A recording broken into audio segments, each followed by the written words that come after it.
अस्सलाम वालेकुम। उम्मीद करता हूँ कि आप सब खैरियत से होंगे और आप लोगों को बहुत ही वेट करना पड़ रहा है मेरिट लिस्ट के लिए। अभी मैं आपको बताता चलूँ कि मेरिट लिस्ट जो है वो एनटीएस की मर्ज़ी के हिसाब से लगेगी। जब उसे हेल्थ वाले कहेंगे कि वो मेरिट लिस्ट लगाए फिर वही लगा सकता है। अभी पॉलिसी भी ऐसी हो गई है। आपने देखा होगा कि अभी एसटीएस का टेस्ट हुआ तो उसके रिज़ल्ट को कितना टाइम लगा, उसके रिज़ल्ट को तकरीबन 2 मंथ तक लगे। ये 2 मंथ्स आखिर क्यों लग रहे हैं, आखिर ये वजह क्या है? ये सब वजह जो है ना, सिंध गवर्नमेंट की पॉलिसी है। अब वो जैसे चाहे वैसे कर सकती है। पहले ऐसा नहीं होता था। पहले ऐसा होता था कि जिस दिन टेस्ट होता है उसी दिन ही की आ जाती थी और मार्क्स चेक करके और हफ्ते के अंदर अंदर मेरिट टेस्ट लग जाती थी। लेकिन अब कुछ मामला और है। आप देख रहे हैं पीडीएम की अपनी हो ना हुकूमत है, जैसे करे वैसे उसकी मर्ज़ी। तो हम क्या कर सकते हैं? हम कर सकते हैं वेट और सब्र। तो उस हिसाब से आज मैं आपके साथ एमसीक्यू शेयर करने वाला हूँ। ये उन स्टूडेंट्स के लिए है जो बीएस नर्सिंग की तैयारी कर रहे हैं फॉर पंजाब एंड बलूचिस्तान और सिंध में भी है। अभी जो नर्सिंग के टेस्ट होंगे प्राइवेट कॉलेजेस के लिए, उनके लिए भी बहुत बहुत हेल्पफुल रहेगा। तो हमारा जो पहला एमसीक्यूज़ है, टेनेजिया सोडियम या tapeworm live as a parasite in. ये जो टेप वॉर्म किसके अंदर पैरासाइट एक्टिविटीज़ परफॉर्म करता है? वो इंटेस्टाइन ऑफ मैन के इंटेस्टाइन के अंदर ये जो है ना, ये एक्टिविटी परफॉर्म करता है। विच of the following is egg laying mammal? वो कौन सा मेमल है जो एग लाइंग मेमल है? वो है स्पाइनी एंट ईटर, ये option D. The human immunodeficiency virus HIV living entity because it can undergo auto reproduction में। अब जो मैं किंगडम एनिमलिया के एमसीक्यू शेयर कर रहा हूँ ना, वो बहुत इंपॉर्टेंट है। अभी आपने देखा कि बीएस नर्सिंग के जो टेस्ट हुआ था, एनटीएस वालों ने लिया था, उसमें एनिमल किंगडम के 4 सवाल थे। Feeding the colostrum important for young calves because it is a tasty, B it contain iron, C it contains, D it supply antibodies। जो इसका करेक्ट ऑप्शन है वो है D it supplies antibodies। वो antibodies को सप्लाई करता है। वहाँ पे एक सवाल रह गया था, which of the following statement regarding bat is true?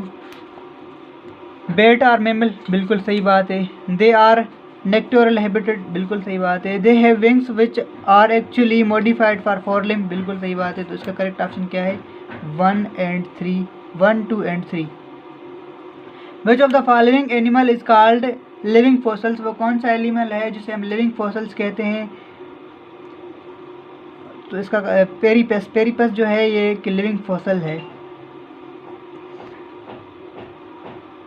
If the cerebellum of penguin were destroyed, the bird would not be able। Bird जो है वो फ्लाई क्यों नहीं कर सकता? ओ सॉरी, जब इसका सेरिबलम जो कबूतर होते हैं, कबूतर का सेरिबलम जब डिस्ट्रॉय हो जाता है तो उसमें कौन सी खासियत जो है वो ख़त्म हो जाती है? A fly, B breathe, D digestive food या डी ऑक्सीडाइज फूड। इसका जो करेक्ट ऑप्शन है वो है फ्लाई। वो फ्लाई कर नहीं सकती जब उसका वो सेरिबलम ख़त्म हो जाए या डिस्ट्रॉय हो जाए। Mule is a hybrid of. Mule किसकी हाइब्रिड होती है? म्यूल जो हाइब्रिड होती है फीमेल हॉर्स और मेल डंकी की। The character feature of virus is that it lake chlorophyll, see it made of fats, B it multiplies only in dead animals, D it multiplies only in host. इसका जो correct option है वो है D it multiplies only in host. Which of the following has no blood but respire? वो कौन सा species है जिसमें ब्लड नहीं होता फिर भी वो रिस्पायर कर सकता है? वो है हाइड्रा। इसका करेक्ट ऑप्शन है C, hydra. Which of the following have the highest upper limit of audible range? वो कौन सा एनिमल है जिसमें हाईएस्ट ऑडिबल रेंज होता है? वो है बेट में हाईएस्ट ऑडिबल रेंज होता है। विच of the following bird has webbed feet? वो कौन सा बर्ड है जिसमें वेब्ड फीट होता है? वो है डक में होता है ना, वेब्ड फीट होता है। Most most fishes do not sink in water because the presence of, जो बहुत सारे फिशेस होते हैं वो वाटर में सिंक नहीं करते, उसकी रीज़न क्या है, उसके बिहाइंड रीज़न क्या है, उसके बिहाइंड जो रीज़न है, swim bladder, air bladder, air sac या एयर स्पंजीज बोन। इसका जो करेक्ट ऑप्शन है ना वो स्विम ब्लैडर और एयर ब्लैडर है। सो इसका जो करेक्ट ऑप्शन होगा वो है ऑप्शन ए। अभी मैं आपके साथ कुछ CPN वगैरह शेयर करूंगा कि CPN कैसे बनाते हैं, तो वीडियो को कंटिन्यू रखेंगे। CPN बनाने के लिए आपको थोड़ा मदद दे दूं तो CPN बनाने का मेथड आपके साथ शेयर कर रहा हूं। CPN कैसे बनाते हैं, जो अगले साल हुआ था ना टेस्ट, उसमें क्या था कि 50% जो था वो एंट्री टेस्ट था, एंट्री टेस्ट के मार्क्स, और 50% जो थे ना वो थे इंटरमीडिएट FSC के मार्क्स। ठीक है। अब आप कहेंगे कि सर कैसे बनाए 50%, जैसे कि एक बच्चे ने स्कोर किया है 50, कितने टेस्ट में, एंट्री टेस्ट में उसने 50 स्कोर लिया है, और उसके FSC के मार्क्स कितने, FSC के मार्क्स उसके हैं 95%। ठीक है, 95% राउंड अबाउट 153। ठीक है। अब 50 का 50% लेंगे, 50 का हाफ कितना होगा 25। ठीक है, और 95 का हाफ कितना होगा 47 राउंड अबाउट। ठीक है, मुझे कंफर्म नहीं है, मुझे मैथ इतनी नहीं आती है, इसलिए मैं राउंड अबाउट ले रहा हूँ वैल्यूज़। अब ये कितने हुए 25 + 40। अब क्या करेंगे, इन दोनों का सम अप करेंगे। ठीक है, तो 25 + 47। ठीक है, तो अब आप देखेंगे कि 5 और 7 कितने हुए, 5 और 7 हुए 12 का एक है ऊपर, तो ये कितने 6 और 6 7 72%। ठीक है, ये 72 हो गया।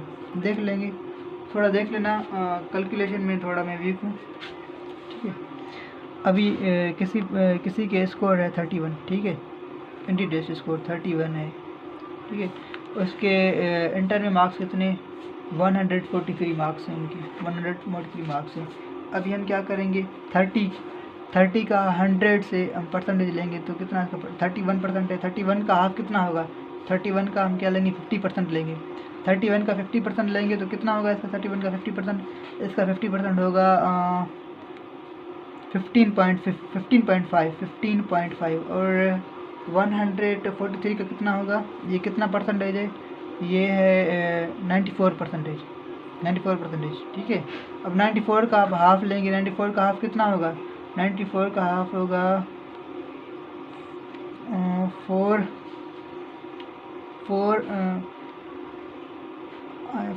46 पॉइंट समथिंग। ठीक है, अब क्या करें, इनको हम एडअप करेंगे तो एडअप करेंगे, जैसे कि 15.5 प्लस करेंगे किसके साथ, 46 के साथ, ये पॉइंट इधर तो 0, तो यहाँ पे 5 आ जाएगा, ये यहाँ पे डेसिमल, और ये कितने हुए 11 के गया ऊपर, तो ये कितने हुए 5 और 6 61.5 इसका एग्रीगेट बन गया। तो इस हिसाब से एग्रीगेट बनता है। अगर इस साल ऐसे भी हो सकता है कि वो क्या करें, FSC के लें 40% FSC लें, 10% मैट्रिक लें, ठीक है, 10% मैट्रिक लें और 50% टेस्ट लें, NTS टेस्ट। ये उसकी विषय, ये उनकी मर्ज़ी है वो कैसे लेते हैं, लेकिन जो मैंने ये आपके साथ मेथड शेयर किया है ना, ये अगले साल वाला था। ठीक है, उस हिसाब से तो 50% टेस्ट 50% FSC था, लेकिन अभी इस हिसाब से ऐसे भी हो सकता है 40% FSC, 10% मैट्रिक और 50% NTS टेस्ट स्कोर, जो कब हुआ था, जो हुआ था 19 मार्च को। तो यही कुछ है, बस सब्र से काम लें, और रमज़ान चल रहा है, रोज़े रखें और दुआएं मांगें मेरे लिए भी, अपने लिए भी। अल्लाह आपको कामयाब करे। अस्सलाम वालेकुम।